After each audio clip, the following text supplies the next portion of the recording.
The South American division of the Seventh-day Adventist Church has a long history of receiving the 13th Sabbath offering. In 1912, the first 13th Sabbath offering went to India.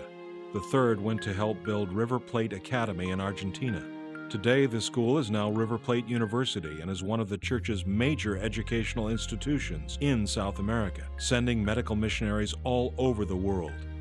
That early offering is an example of how helping one area can end up advancing the Lord's work around the world. This quarter, the 13th Sabbath offering will again help the South American division and hopefully grow to be a blessing to the worldwide church.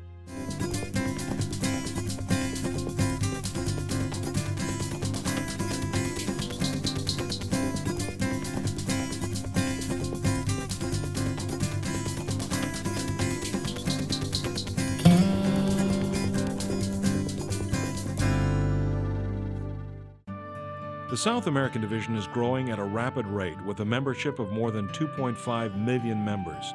Yet there are challenges that the church faces, and these threaten to slow the pace of growth. From the big cities to the far rural areas, there are still millions of people that need to hear the gospel. There is also the need to educate pastors and lay members to help sustain the growth that has already taken place. This quarter, the 13th Sabbath offering will help the church to face these challenges. Na América do Sul, nós somos parte da igreja. In South America, we are part of the world church. We are doing our part. We are working fast and with passion. We are looking for God's power. At this moment, with the growth that we have had and the challenges that we have, we need that the world church holds hands with us and helps us that the passion for the mission of the church in South America be supported with the financial resources that will give us condition to preach the gospel, because we want to see Christ come soon to the earth. 2006 was the last time that the 13th Sabbath offering was sent to the South American division. It helped to build chapels and churches in northern Argentina, expand growing schools in Brazil, and start the work of reaching out to the people in the favelas of Rio de Janeiro. One of the schools to receive the offering is Petrópolis, located in the mountains outside of Rio de Janeiro. This school is now home to more than 400 students. More than half of them live in campus housing. The 2006 offering is now expanding the boys' dormitory and will be completed in time for the new school year in January of 2010. The students on this campus are learning how to become witnesses for Jesus so that they can help share His love in South America.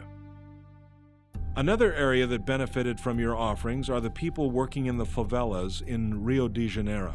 These crime-ridden slums are homes to millions of people who work and live in very trying and difficult circumstances. The work here is hard and progress is slow. Your offerings have helped buy land where a new church will be built to nurture the new members who have come to a new life in Jesus. Igreja Mundial, nosso agradecimento pela oferta. World Church, we are thankful for the offering for the work in the garage. And we continue with this small group. And we have been able to purchase this small house to continue the work in the favelas. We are thankful and plan on continuing this work. Continuaremos em frente nesta missão de evangelizar. This small group started out with 3 members, and now more than 40 people have been baptized and are attending church each Sabbath in a garage in a nearby favela. One of the fastest growing areas of the South American division of Seventh-day Adventists is the North Brazil Union. This union is growing at such a rapid rate that in 2010 it will be split into 2 unions. The union has been adding about 45,000 members each year and now has a membership of more than 350,000 people. That may sound like a lot, but the union covers more than 45% of Brazil's entire landmass and is equal to 5.35 million square miles. There is literally a lot of ground to cover when it comes to spreading the gospel here. This has led to 2 major challenges for the church in northern Brazil. The first is the incredible growth that has taken place. There is now a great need for trained pastors to shepherd the new flocks of believers. The second need is to reach out to the far areas of this union to touch the unreached people who live in the forests and along the rivers of northern Brazil.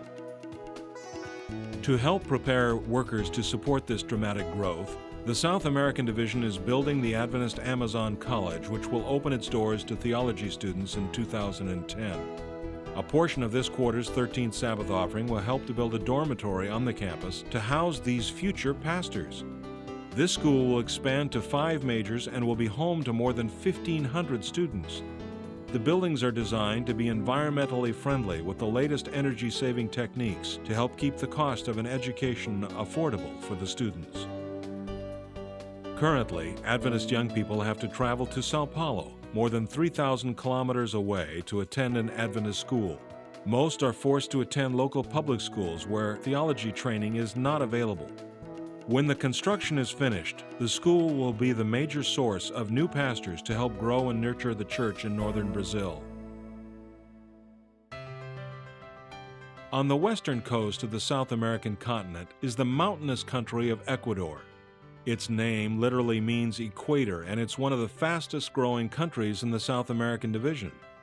Ecuador is currently home to 13 million people, and the Adventist Church has more than 76,000 members. The church has grown here because of a strong effort to reach people through radio ministry. The church operates a network of radio stations that reach an audience of some 200,000 listeners. In the past 5 years, the radio station has baptized more than 700 people while giving out 4,000 Bible studies in just the northern part of Ecuador. The station focuses on programs that deal with health, family, information, and spiritual growth.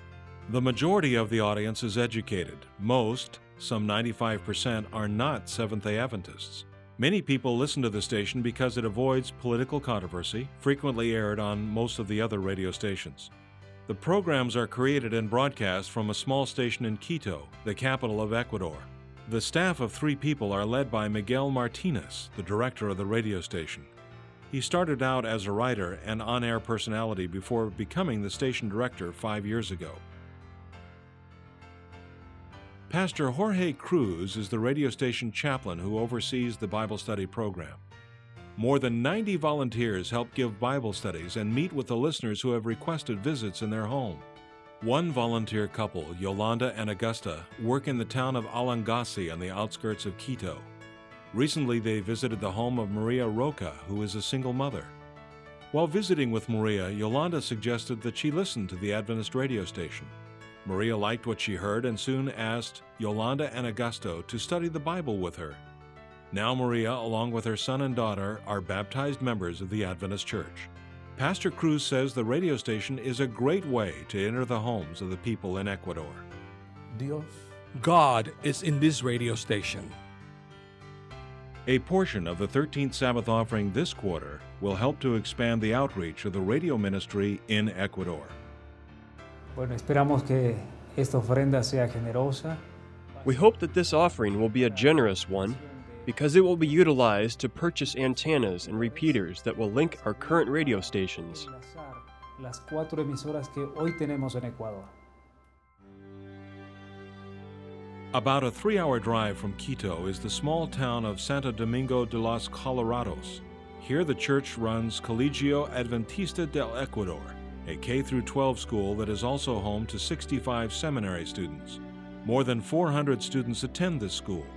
Students come from all over the country to receive an Adventist education. A portion of the 13th Sabbath offering this quarter will help renovate the boys' dorm, which houses the seminary students. The dorm is badly in need of repair so that the school can continue to help train the future pastors of the Adventist Church in Ecuador. As the church here continues to grow through its outreach ministries, the need for newly trained pastors is growing quickly. Your faithful support of the mission offerings will help the church in Ecuador spiritually support its new members and continue to share hope with the people of this beautiful country. Ever since the mission offering began in 1912, Seventh-day Adventist members have supported the growth of the church through their faithful prayers and offerings. Today, these same offerings will help spread a message of hope in Jesus' soon return to the people of South America. Thank you for your prayers and support of mission throughout the years. Millions of people have come to hear the message of Jesus' love because of the dedication and commitment of the members of the Seventh-day Adventist Church.